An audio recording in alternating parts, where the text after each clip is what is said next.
Olá, boa tarde.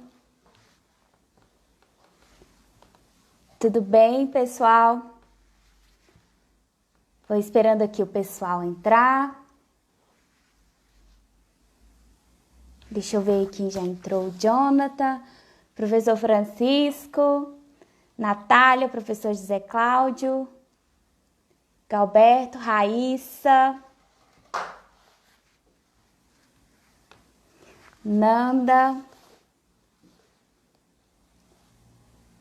a Nath também entrou aqui.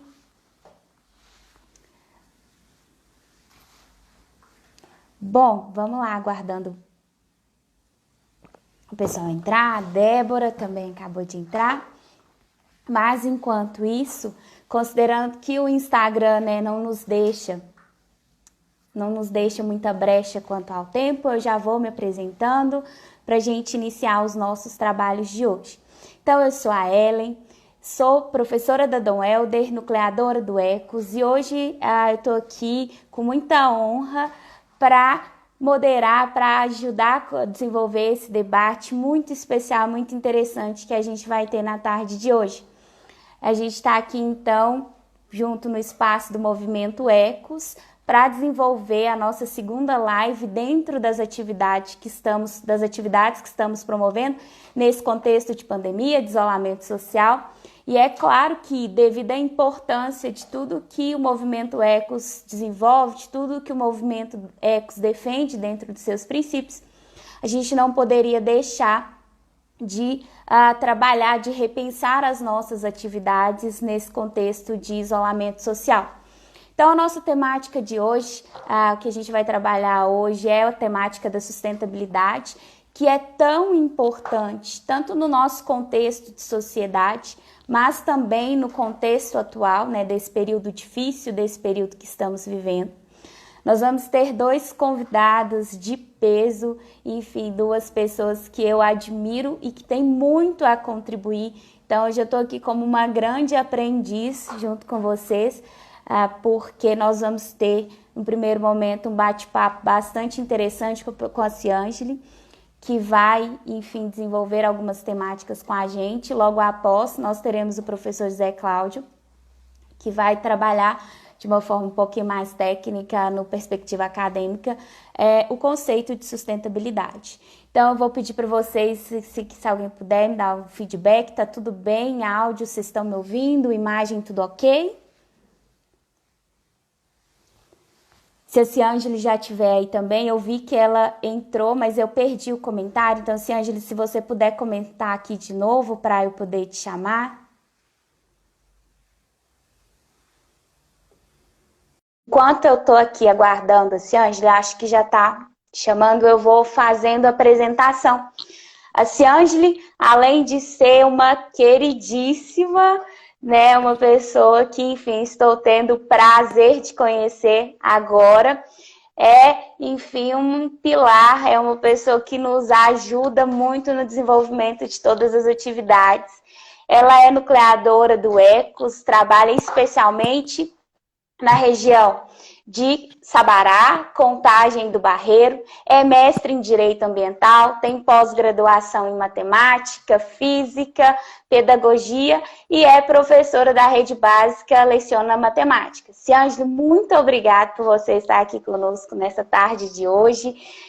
Enfim, estamos aqui para bater um papo bastante descontraído, mas com certeza aprender bastante com você, que é uma pessoa que tem tanto a contribuir, que tem tanto a nos ajudar. Boa tarde, Ellen. Boa tarde a todos e a todas, né? Boa tarde ao professor José Cláudio, que vai estar aí junto com a gente. Aos nossos colegas de trabalho, que estou vendo que estão aí também. Aos bolsistas, alunos das escolas, diretores, professores, meus amigos aí que estão nos assistindo.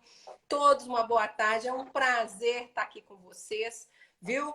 Conversar sobre o movimento Ecos, que é promovido aí para a escola Dom Helder Câmara, a escola de Direito e a escola de Engenharia, a ENGE, que tem aí contribuído tanto para a educação ambiental durante esses anos todos, aí há mais 10 anos já aí trabalhando junto com as escolas, né? Esse ano aí a gente teve esse momento de modificação, mas vamos superando as nossas dificuldades, né? Que é a dificuldade de todos, a aprender a conviver com esse novo modelo de ensino, né? E de isolamento, né? Que nos muda o tempo todo, né? E é bastante interessante porque eu aqui, como nucleadora, eu sou uma nucleadora novata, então esse é o meu primeiro ano de experiência no movimento Ecos.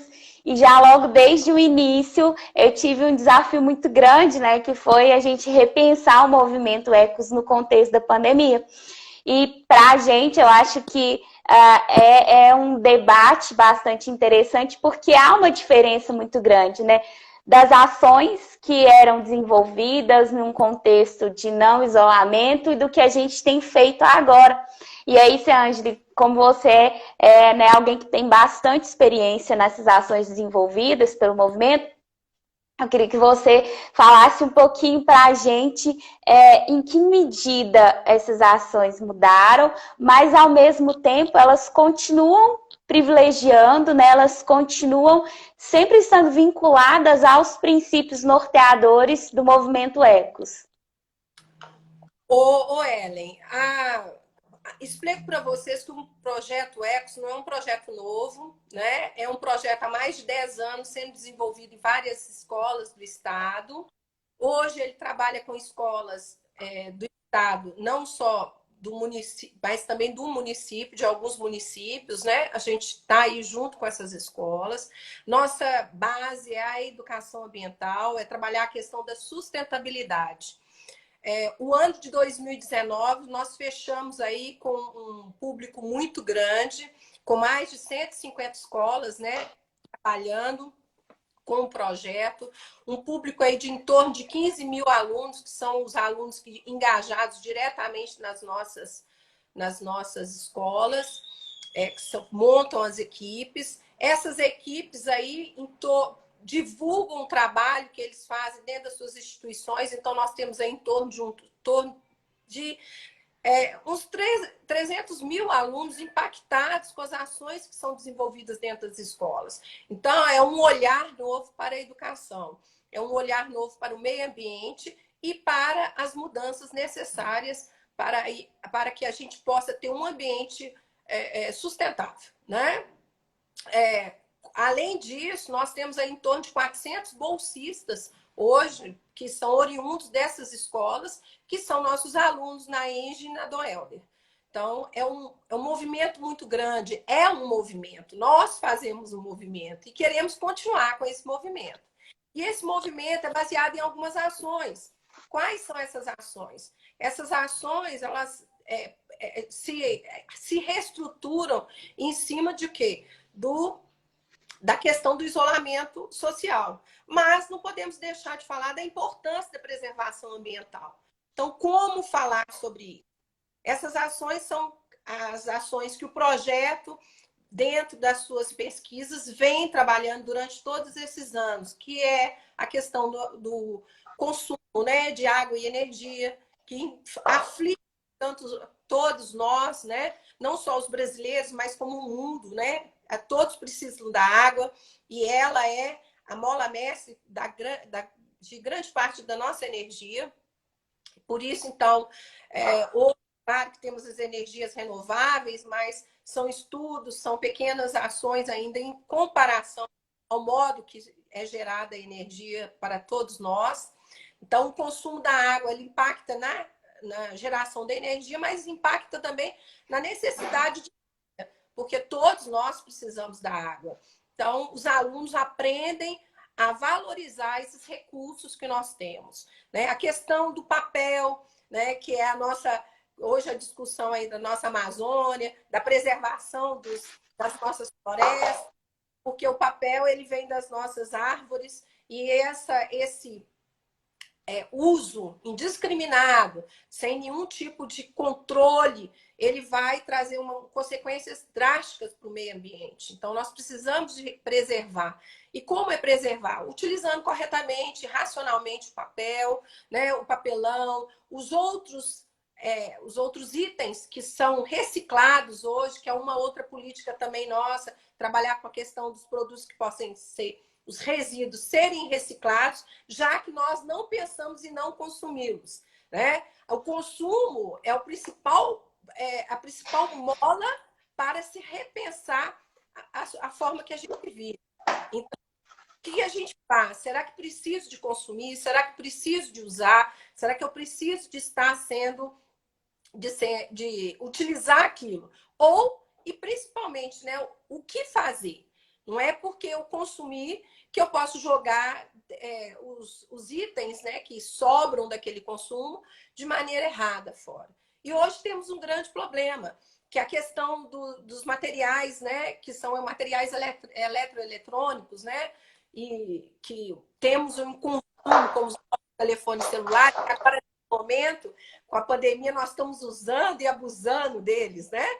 Precisamos de ter o cuidado de saber o que fazer com esses produtos, né? Com o consumo deles e pós-consumo, o que fazer com esse resíduo.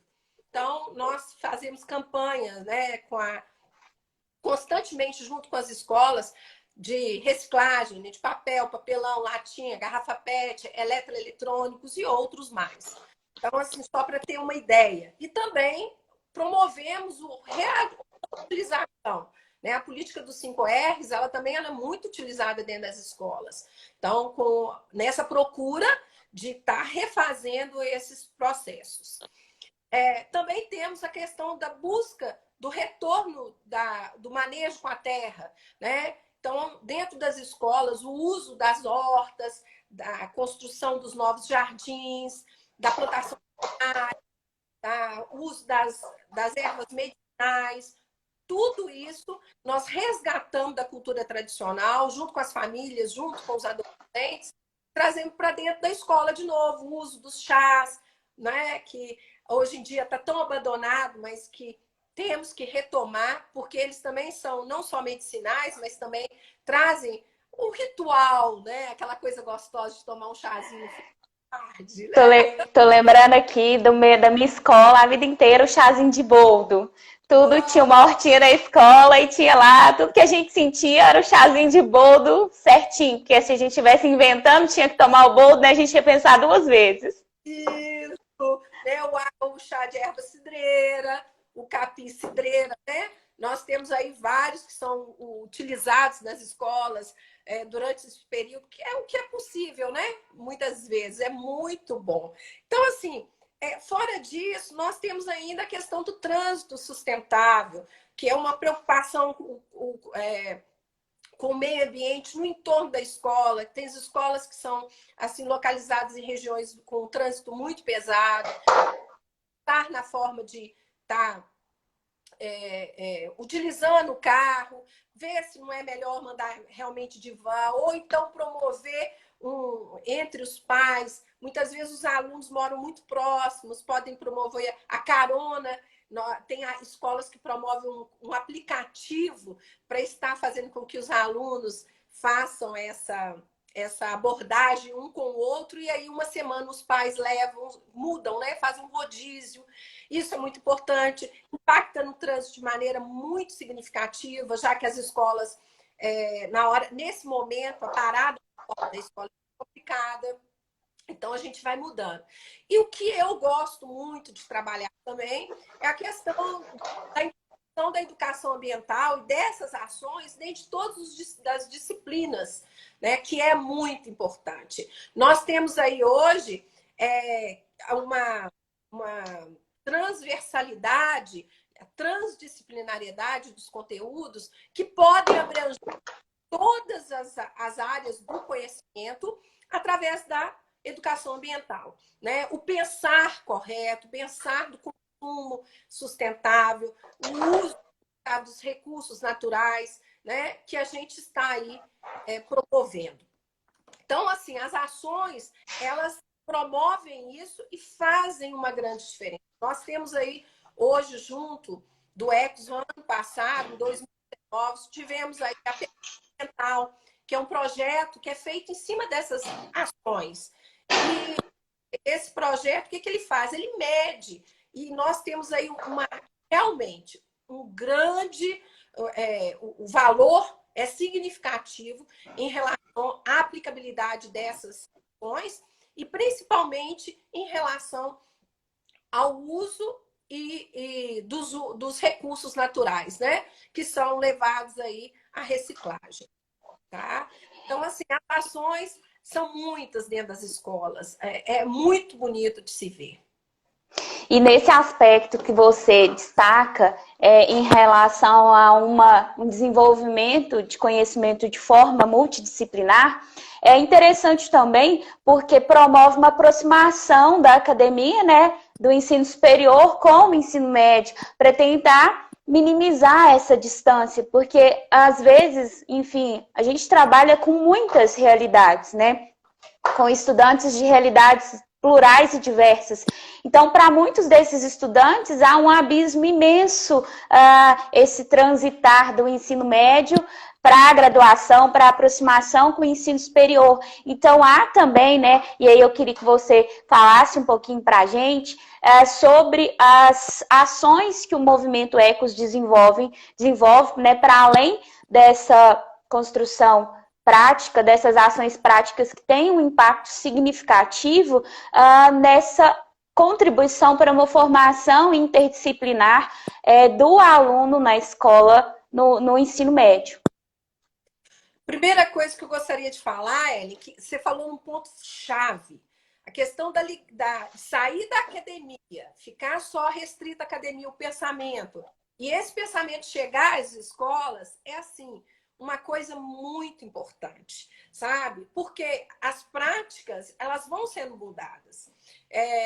E isso é importantíssimo. Durante o meu curso, fui aluna, né? Continuo aí junto com o mestrado da Dom Helder Câmara, no Direito Ambiental, que é o mestrado que eu fiz, exatamente junto às escolas públicas, que o meu trabalho foi em cima disso. O que eu defendo? Que a instituição ela precisa de aplicabilidade. Como fazer isso? É muito importante. E é bom que isso acontece, porque a Dom Helder tem esse foco, o direito voltado para a questão ambiental, a busca da aplicabilidade, a engenharia, a ciência da computação, elas não estão restritas ao ambiente, né, superior. Não, ele está voltando para a comunidade, para a aplicabilidade.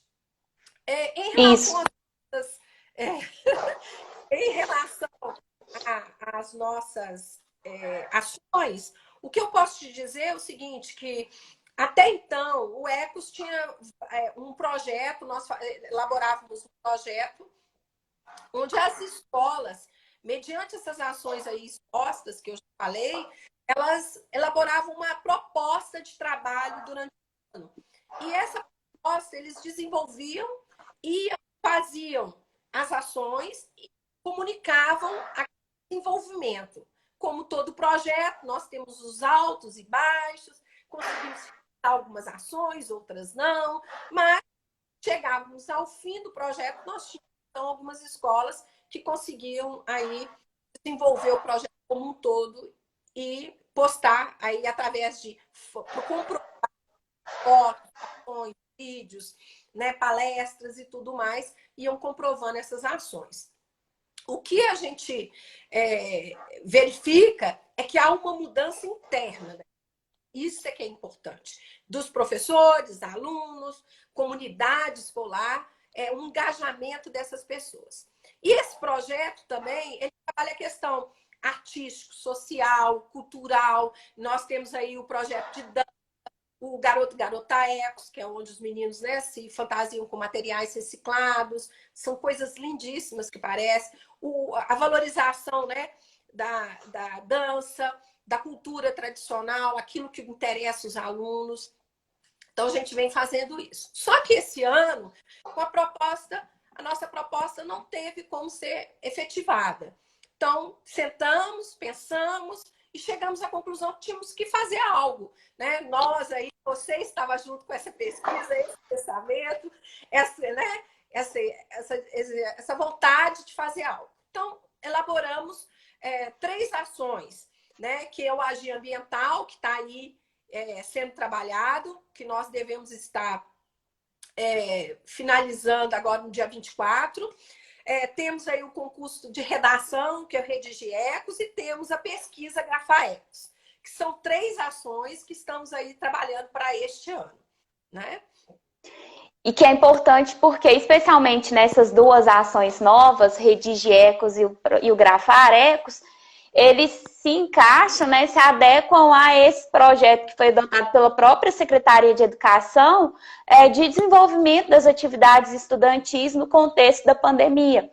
Então, eu particularmente acho que é uma ação extremamente importante, porque ela mostra para o aluno uma possibilidade de associação contínua de teoria e prática, né? E trazer isso, demonstrar que é preciso pensar teoricamente sobre as questões ambientais, mas é também preciso agir e agir localmente, porque mesmo pequenas ações, elas podem gerar um impacto importante. E quando a gente cria dentro de um projeto educacional, né, que nem é nosso, enfim, que a gente está tentando achar uma portinha aí, né, e a gente conta com o apoio das escolas, dos diretores, dos professores, e a gente consegue entrar nesse espaço, acessar esse ambiente para trazer, para desenvolver essas práticas. Isso é bastante gratificante, né?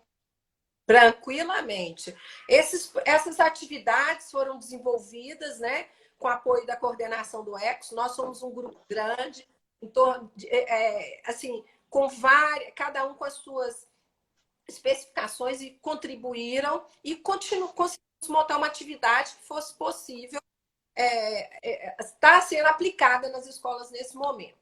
Ela, na realidade, a redação é uma atividade que nós estamos trabalhando em ambas as atividades, o Redigir Ecos e o Grafar Ecos. Trabalhamos uma questão da pandemia, né?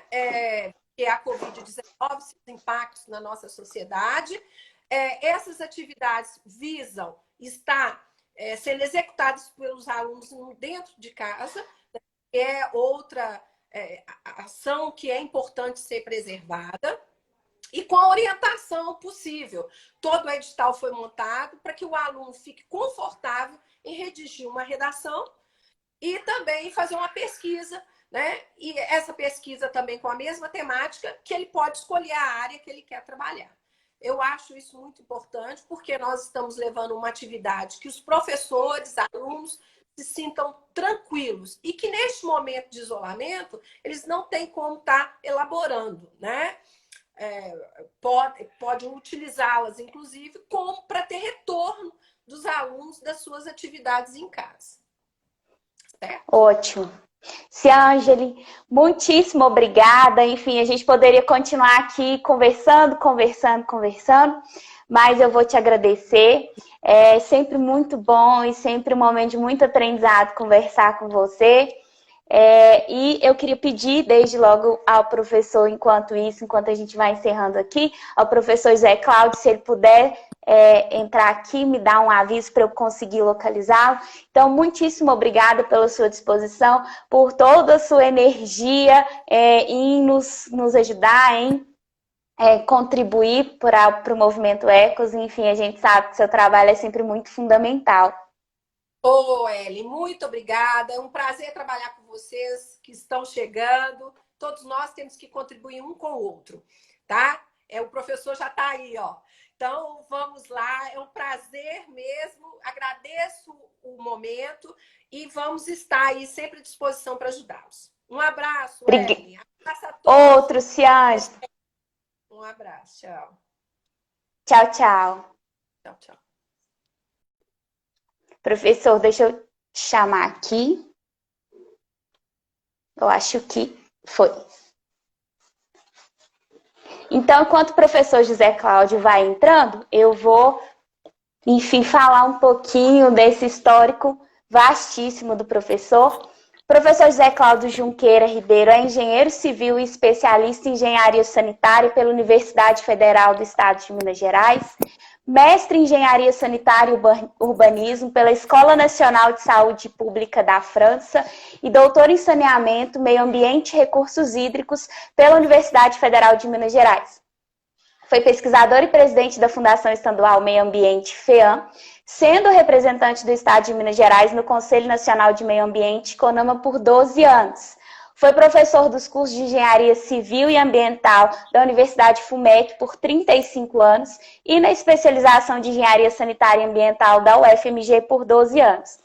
Atualmente, o professor Zé Cláudio é professor no programa de mestrado e doutorado do Direito e Desenvolvimento Sustentável da Escola Dom Helder e na graduação da ENGE. Além disso, ele, enfim, contribui conosco de uma forma bastante presente, sendo coordenador técnico do Movimento ECOS, representando as instituições de ensino superior no Conselho Municipal de Meio Ambiente, o COMAN, além de ser autor de diversos artigos científicos e obras sobre o direito ambiental. Professor José Cláudio, é um prazer estar aqui com o senhor nessa tarde para ouvir um pouquinho, trabalhar para que a gente possa debater sobre o tema da sustentabilidade.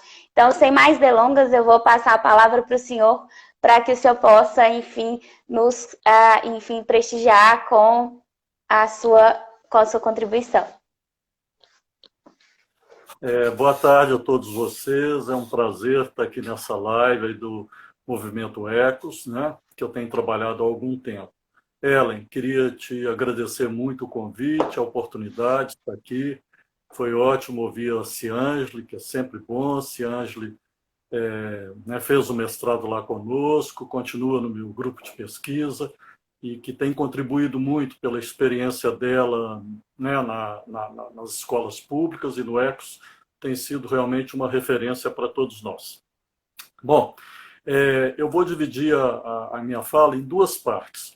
Primeiro, numa parte mais conceitual de sustentabilidade e depois, em outra parte, voltar aí ao tema que a Ciângeli abordou, que é o recorte da sustentabilidade nas escolas públicas, que é o trabalho que nós do ECOS fazemos, né?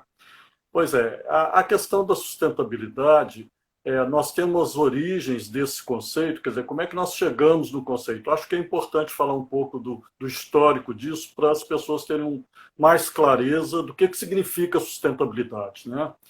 A gente tem as origens disso no conceito de ecodesenvolvimento, não é? Que foi uma conceituação desenvolvida pelo Inácio Sachs, que é um economista, filósofo francês, mas que esteve aqui na USP muito tempo, desenvolveu vários trabalhos no Brasil, e foi a partir de toda essa teorização e até alguns exemplos práticos do ecodesenvolvimento que o Maurice Strong convidou ele para eles articularem a conceituação da Conferência de Estocolmo em 72. Então, ele é um teórico muito importante porque todo o trabalho que ele desenvolveu teórico é a base, aí, inclusive, da Conferência de Estocolmo. Outra base da Conferência de Estocolmo foi o trabalho do Clube de Roma, que contratou o Instituto Tecnológico de Massachusetts, nos Estados Unidos, para trabalhar aí qual seria a importância da questão ambiental, já que estava havendo alguns acidentes bastante importantes no mundo, como foi a questão da poluição atmosférica em Londres em 52, né, a poluição das águas na Baía de Minamata em 54, depois o problema de contaminação no solo por agrotóxicos da Rachel Carson nos Estados Unidos em 62. Então, esse trabalho no começo dos anos 70, 1969, 1970, foi desenvolvido pelo MIT, que subsidiou o Clube de Roma, que é, né, digamos, os senhores do mundo, não só governos, mas empresários, né, as grandes fortunas do mundo preocupados aí com os recursos naturais, porque as civilizações sempre desenvolveram a partir da apropriação, e continuamos, dos recursos naturais.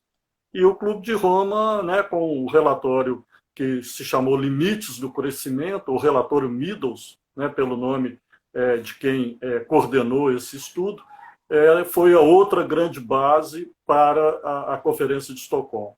Mas, nesse momento, as pessoas não falavam ainda nem de desenvolvimento sustentável, muito menos do termo sustentabilidade, mas falavam da preocupação com o equilíbrio do meio ambiente, né? Com a preocupação do desequilíbrio que estava acontecendo.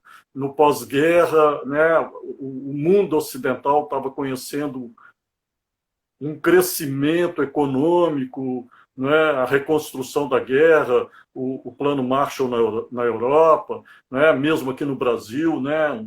Foi, né, chamado os anos dourados do Brasil, aí nos anos 50, então havia uma euforia muito grande, e os efeitos colaterais dessa euforia, dessa grande industrialização, de grande apropriação dos recursos naturais, né, por muito avanço da tecnologia, começou a apresentar seus efeitos colaterais, que foram esses que eu falei. Mesmo aqui no Brasil, se a gente pesquisar, a gente vai ver que em 1961, no ABC Paulista, houve a criação de um grupo intermunicipal para combater a poluição atmosférica no ABC Paulista. Lá no Recife, houve a criação de um grupo para combater a poluição do Capiberibe. Aqui em Minas, em 1964, houve a criação do IEF, que a preocupação era que as matas do Rio Doce estavam acabando e como que ia alimentar a siderúrgica no estado, né? Então, essas coisas já vinham acontecendo de forma pontuais, né? E esses problemas já vinham aparecendo, e isso, no nível internacional, acabou tendo uma relevância, e a Conferência de Estocolmo, né, realmente deu um tom muito grande do problema ambiental, aí com esse crescimento, vamos dizer, desordenado que estava ocorrendo com a apropriação dos recursos naturais.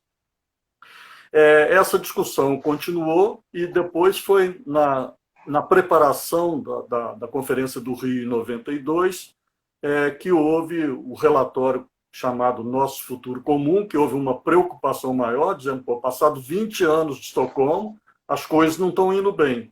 Então, esse relatório, né, que também é chamado relatório Brundtland, porque quem coordenou foi a primeira-ministra da Noruega, a Gro Brundtland, ele foi o primeiro documento oficial que conceituou desenvolvimento sustentável, né? E a preocupação era, né, nosso futuro comum, a preocupação olha, o planeta pertence não só às gerações atuais, mas também às futuras gerações.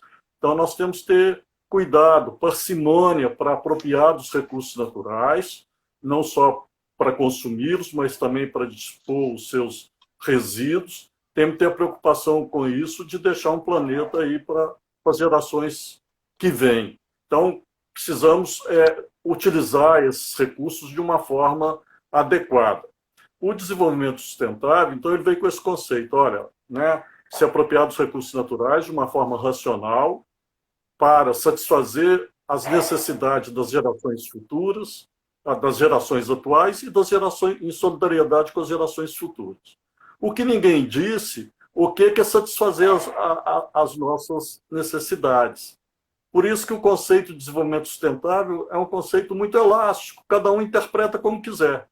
Fez muito sucesso, porque, né, a mineração, a indústria diz, não, eu estou minerando, estou escavando para satisfazer as necessidades da demanda, né? Quem pode pagar, eu vou escavar, ainda que eu possa criar problemas ambientais onde eu estou escavando, né? Isso aí, principalmente com a pegada ecológica que foi desenvolvida nos anos 90, mostrou muito bem que os países considerados países desenvolvidos, né, do primeiro mundo, né, principalmente Estados Unidos, Canadá, Austrália, Europa Ocidental, Japão, são os países que mais se apropriam dos recursos naturais de outros países, principalmente aqueles abaixo da linha do Equador, e é onde fica a maior poluição, a maior degradação ambiental. Daí a discussão passou a evoluir muito do desenvolvimento sustentável. Então, assim, pelo menos para mim, meu marco teórico é o Sachs, é o Maurice Strong, os limites do crescimento, o nosso futuro comum, né? Quer dizer, o relatório Meadows, o relatório Brundtland, e mais recentemente tem dois autores que eu acho que eles têm trabalhado isso muito bem, principalmente que são dois autores brasileiros que então fazem o recorte da sustentabilidade mais dentro da realidade nossa, que é o Zé Eli da Veiga, que é um economista, e o Leonardo Boff, que é um humanista. Aliás, todos dois já estiveram na Dom Helder, já fizeram palestras magníficas, todos dois têm muitos livros publicados. O Zé Eli da Veiga, ele concentra mais na questão das mudanças climáticas, ele tem uma preocupação com a sustentabilidade do planeta, Porque a questão da sustentabilidade, ela tem diversos recortes. Eu posso dizer a sustentabilidade da minha cidade, tem até um programa famoso que é Cidades Sustentáveis, quer dizer, como é que as cidades podem contribuir para a sustentabilidade. Mas eu também posso dizer como na minha casa eu posso contribuir para a sustentabilidade. O projeto Ecos é um projeto que ele leva essa mensagem, como é que as escolas públicas podem contribuir para a sustentabilidade. O Zé Lida Veiga, ele tem uma visão maior, assim, a questão dele é o que deve ser feito, principalmente do ponto de vista econômico, para a sustentabilidade do planeta. E aí ele foca mais num problema global, que é o aquecimento global e as mudanças climáticas. Então, é toda a questão principalmente da geração de energia, que a matriz energética do mundo ainda é muito suja, muitos combustíveis fósseis. Então, o foco dele é mais esse, mas ele faz toda uma discussão econômica e social do ponto de vista global muito interessante. E o Leonardo Boff é muito interessante também, mas ele já com uma visão mais humanista, que até é uma questão que, né, a Doelder trabalha muito, que é dos direitos humanos, quais são os nossos direitos. Então, ele é até interessante porque ele não gosta do termo desenvolvimento sustentável, né, exatamente por essa elasticidade, e ele prefere falar em sustentabilidade porque ele agrega um fator que é muito importante e está em algum desses teóricos que eu falei, que é a questão da equidade. Então, ele ressalta muito que equidade não é igualdade.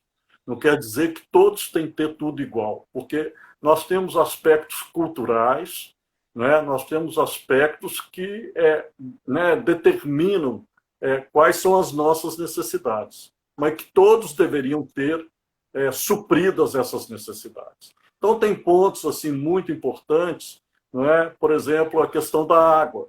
Como falar em sustentabilidade, se eu quer ter uma visão global, como o Leonardo Boff mesmo coloca, como falar em sustentabilidade se eu tenho quase 1 bilhão de pessoas no mundo que não têm acesso à água?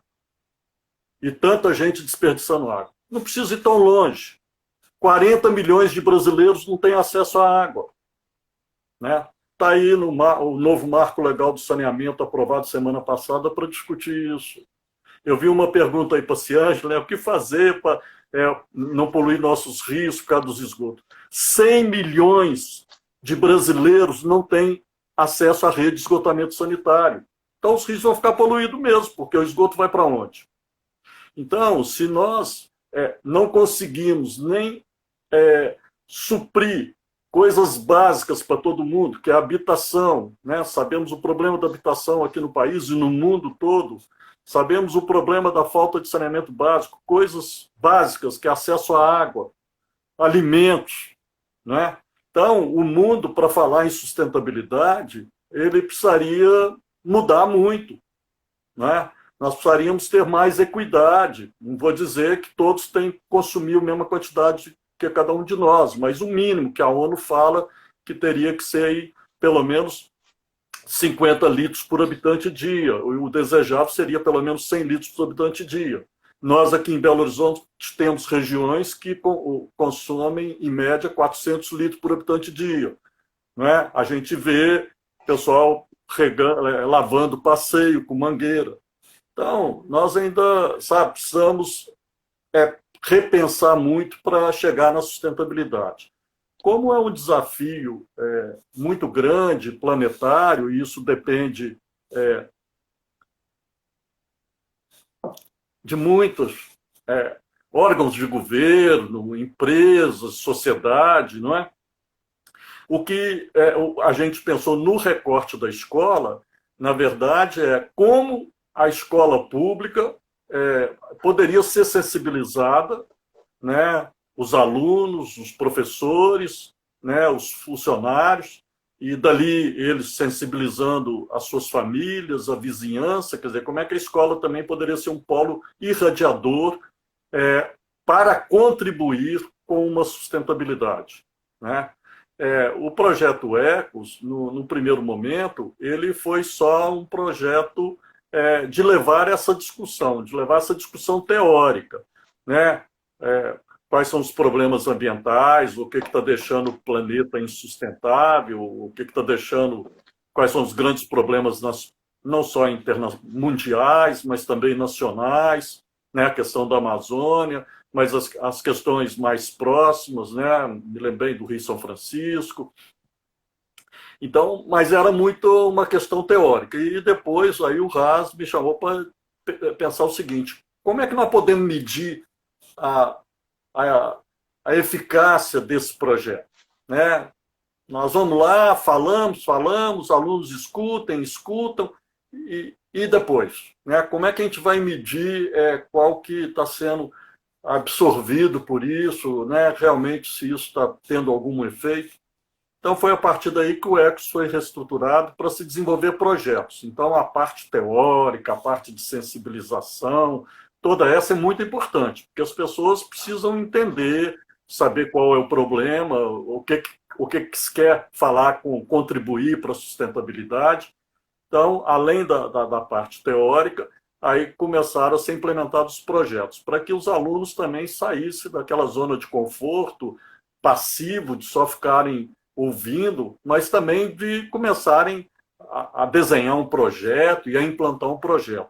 Essa foi uma grande mudança no Ecos, porque a gente tem visto ano a ano que os projetos vão melhorando, porque até toda a dificuldade de como elaborar um projeto, depois como implantar um projeto, né? Então também é todo um processo, né? Mas que foi muito interessante. Eu me lembro que os primeiros resultados, né? Eu me lembro que uma escola, o projeto foi para reduzir o consumo de energia e eles conseguiram trocar 3 lâmpadas por lâmpadas LED com menos consumo.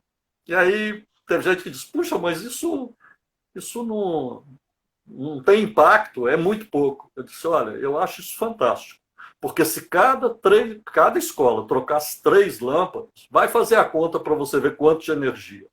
Então, é um processo mesmo, né? Hoje já tem muito mais escolas trocando torneiras, pondo aeradores. Então, a gente tem medido e a gente tem, principalmente depois de 2018 para 2019, que foram feitas medições, a gente já viu que no somatório, né? Quer dizer, uma escola, ou a ação que cada um de nós faz na nossa casa, ela realmente não traz impacto. Mas o somatório de uma coisa é um de nós fazer isso. Outra coisa já são 100, 1000, 1 milhão, 10 milhões. Então, o grande desafio da gente contribuir para a sustentabilidade, eu acho que é o que o Ecos está fazendo. E agora, já, né, como a Ciange falou, já num novo formato, né, que começou agora, né, com pessoas mais jovens que têm um monte de ideias, né? Aí está o Agir Ambiental, as lives. Quer dizer, vocês mesmos, né, Ellen? Vocês e os outros nucleadores, pessoas jovens que, vamos dizer, manejam bem essas novas tecnologias, né? Eu estava falando para ela, Ellen, eu tenho dificuldade nesse negócio de Instagram. Hoje passei a tarde tomando aula de Instagram para estar aqui hoje com vocês. Mas eu também tenho, sabe, professor. Eu estou aqui. Não, isso é muito importante. É importante. O tanto de notícia que a gente pode colocar no Instagram, o tanto de coisa que a gente pode se comunicar. Então, o Ecos está, mais uma vez, né, evoluindo, né, com novas tecnologias, né, com toda essa beleza das coisas novas que a juventude traz. E, né, eu entendo que todo esse trabalho, né, que a gente está fazendo com o Ecos, quer dizer, eu fico, né, vamos dizer assim, na retaguarda, mas vou acompanhando e é muito legal, porque a gente também vê os resultados. Não só do que o pessoal tem esforçado para reduzir o consumo de água e reduzir o consumo de energia, que são 2 insumos básicos, né? Porque ao a gente estar reduzindo isso, nós estamos poupando para outros. Mas também de gerar menos resíduo. Então, tem todo um trabalho, né, de gerar menos resíduo, de aumentar a taxa de reciclagem, né? O Willi estava comentando aí. Pô, é incrível que, nesse ano passado, o pessoal das escolas conseguiu enviar para reciclagem 200 toneladas. Isso significa não só não ter gerado resíduo, né, de poupança de recursos naturais, a Ciange falou, papel e papelão que eu estou reciclando é menos árvore que eu estou precisando cortar, né, é menos energia que eu vou gastar, os processos de reciclagem de material consomem muito menos energia em relação aos de matéria-prima virgem, mas, né, de redução de papel A4 nas escolas, de também manejo de áreas verdes, de como incentivar, manejar melhor essas áreas verdes para ter um ambiente melhor, a questão do conforto ambiental nas escolas, né, a própria discussão dos temas ambientais de uma forma transversal. Então, é muito legal. A gente ouviu, inclusive, alguns depoimentos. Teve um depoimento de uma diretora que eu achei muito interessante, que ela disse o seguinte, olha, antes aqui na escola nós não tínhamos controle de nada. Foi o movimento Ecos que nos despertou da importância de ter controle, porque como os alunos precisavam fazer medições lá para a pegada ambiental, eles começaram a cobrar da escola os controles. Isso é muito legal, porque aí a pessoa começa a comparar quanto que ela gastava, né, como que está gastando mal, como é que ela pode economizar, etc. Então, sabe, é muito interessante o movimento Ecos, quer dizer, como que ele está contribuindo para a sustentabilidade. E, então, com os nucleadores, com todos esses projetos, e agora com a pandemia isso fica mais complicado, como a Ciange falou. Então, tem o projeto da redação, o Agir Ambiental, que vai permitir uma reflexão, né? O pessoal tem material, já tem um conhecimento, uma reflexão disso para a pandemia, né? Aliás, acho que a pandemia está permitindo todos nós fazer uma reflexão mais aprofundada da sustentabilidade. Eu acho que a pandemia também é uma evidência que nós estamos num mundo que não é sustentável. Verdade. A hora que aparece um vírus, né, causa essa confusão toda. A gente vai sendo obrigado. Desculpa, professor. A gente vai sendo obrigado a refletir, né?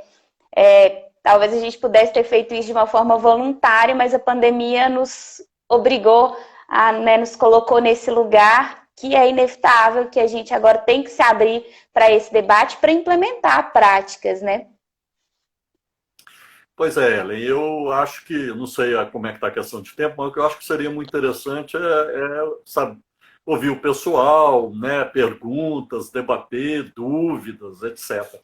Sim, nós temos ainda 10 minutinhos, então para quem tiver dúvida, quiser colocar no comentário, enquanto isso as dúvidas vão surgindo, eu já queria aqui, porque tem 2 pontos da fala do senhor que para mim fazem um sentido muito grande, que é o que o senhor destaca, em que pese esses problemas serem problemas globais, serem problemas que dependem de ações do poder público, inevitavelmente, né, para que elas sejam minimizadas, corrigidas, mas a gente percebe que muito pouco vai adiantar se a gente tiver um poder público responsável que assuma, né, essas diretrizes e que assuma ações realmente importantes em relação à implementação de sustentabilidade, se a gente não fizer isso nas nossas práticas cotidianas, se a gente não introjetar essa ação, essa postura.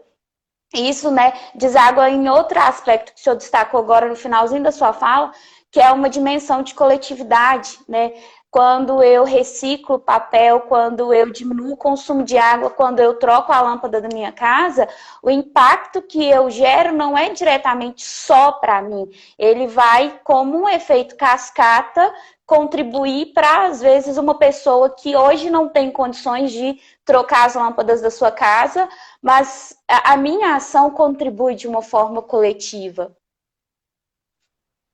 E aí, é isso, né? E aí tem 2 perguntas da Amanda aqui, só um minutinho que eu já passo para o senhor, que é como podemos... Opa, perdi aqui a primeira. Deixa eu só voltar aqui. Como podemos fazer mais pela sustentabilidade em casa no período de pandemia? E se o senhor pudesse exemplificar, citar aqui algumas ações que a gente pode desenvolver. Bom, eu acho que aquilo que eu disse, né, cada um de nós fazendo, o somatório vai ser significativo. Acho que, né, é claro que a questão do poder público é muito importante, principalmente para sensibilizar, etc. E tal, mas nós precisamos também ser proativos. Então, da questão de energia, né, mesmo agora na pandemia, eu acho que tem coisas simples. Por exemplo, não vamos deixar a luz acesa em cômodo que ninguém está precisando utilizar. Não vou deixar meu computador ligado se eu não estou usando ele, né? Não vou deixar meus aparelhos domésticos ligados, televisão, ou computador, ou o que for, se eu não estou utilizando, né? Podemos consumir menos energia. Água, a mesma coisa, né? Puxa vida, hoje é muito importante, né? E a gente não pode deixar de estar sempre lavando nossas mãos com sabão, né? Porque o hábito mais importante para nos contaminar com o coronavírus é lavar as mãos com sabão, porque é com as mãos que nós pegamos as coisas, né? O vírus, ele não sai, sei lá, do meu caderno, do meu celular, do resíduo, ele não me contamina diretamente. Ele precisa da minha mão, de eu tocar lá e depois colocar na boca, no nariz ou nos olhos. Então, é a minha mão que é o grande, que vai movimentar, é o grande que vai levar o vírus para dentro de mim. Então, estar sempre lavando as mãos com sabão é muito importante. Mas eu posso lavar as mãos com sabão não gastando tanta água. Eu posso abrir um pouquinho a água, molhar, fechar, ensaboar bem e depois abrir a água outra vez. Ela não precisa ficar aberta o tempo todo. Eu posso ter banhos mais rápidos. Eu posso utilizar, o que eu faço aqui em casa, eu posso utilizar a água da máquina de lavar roupa para depois colocar nas plantas, né? Então, acho que a gente tem uma série de coisas que a gente pode, principalmente resíduo, né? Eu tenho uma experiência de muitos anos de não gerar resíduo na minha casa. Com a pandemia, eu passei a gerar. Então, tem 90 dias que eu estou pesando todo dia o meu lixo. E, primeiro, porque a Belo Horizonte suspendeu a coleta seletiva. E como eu sou grupo de risco e não estou saindo, eu não tenho como levar meus recicláveis. Tem um catador das Mari que, de vez em quando, ele passa por aqui. Então, às vezes, eu junto para ele, mas muitas vezes eu estou acabando jogando no lixo. E o orgânico que eu fazia, o composto, não estou fazendo, porque esse composto eu adubava a horta numa casa que eu tenho em Nova Lima, e como eu não estou indo. Então, eu aumentei demais a minha geração de lixo. Mas procurar gerar menos. Então, nas nossas compras, como é que eu posso comprar? Né? Por exemplo, eu não comprava nada com isopor. Agora, com delivery, não tenho como exigir isso, né? Mas tenho procurado compras que só vem saco de papel, né? Alguma coisa assim que é mais reciclável e que é menos poluidor. Então, também como gerar menos lixo. Então, sabe, eu acho que a gente pode começar na nossa casa. O que a gente está falando lá nas escolas, vamos gerar menos lixo, vamos ver o que a gente pode levar mais para reciclagem, vamos gastar menos água, menos energia, né? Então, acho que é isso que nós podemos fazer. E, principalmente, eu acho que na época de pandemia, nós estamos tendo muita oportunidade de lives. Então, também é uma oportunidade, principalmente agora nas férias, de aprender, de ler, né? Tem muita coisa boa na internet, né? A própria Dom Helder tem lá na biblioteca dela, virtual.